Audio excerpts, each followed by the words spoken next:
So we're out here at the Sargent County Salinity demonstration site. This is a site owned and managed by Terry Waylander. And what we're looking at is a ditch effect salinity. And so we have standing water in a ditch over there, and it's upwelling into the field.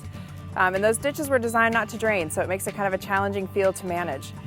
We've been working on this field since 2014, and we've seen a lot of progress as far as regaining ground and dropping some of the soluble salt levels.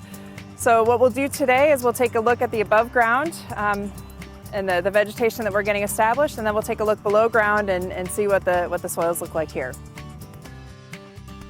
One of the ways to really look at salt levels in a field is by the plants that are establishing. So in this case, we have a mix of alfalfa, lamb's quarters, we have some foxtail barley.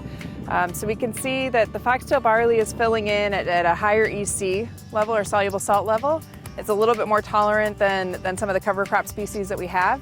Then you'll see some of the lamb's quarters fill in areas that are slightly lower salt, and then we have the alfalfa coming in at probably an EC of 4 to 5 is where alfalfa will grow, even the salt-tolerant alfalfa. So we get this kind of patchwork of vegetation that grows in saline areas, making it very challenging to manage if you don't want the weeds in there, but sometimes the weeds can actually be beneficial because they're using moisture and managing salts. In the bare areas here, we'll take a look at the soluble salt levels on that, but it's fairly hot, probably 7 or 8 as far as an EC level, so nothing is growing there and we can't get anything established.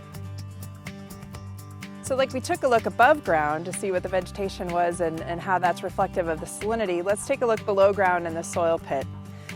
What I have here is a EC meter, so it measures soluble salts in the soil, and let's take a reading at the surface of where there's bare ground, and it's about 7.8, so that's fairly hot. That's something that won't sustain vegetation as you see on the surface.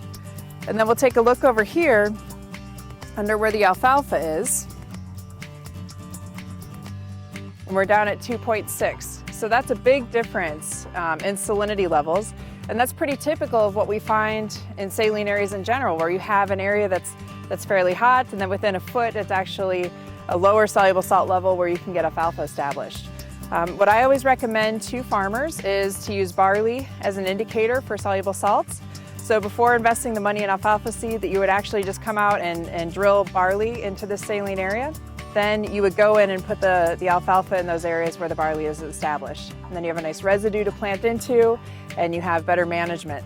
But I always go for the cheaper seed first as an indicator, followed by then the more expensive seed that's a perennial and will do a little bit more work than the barley would.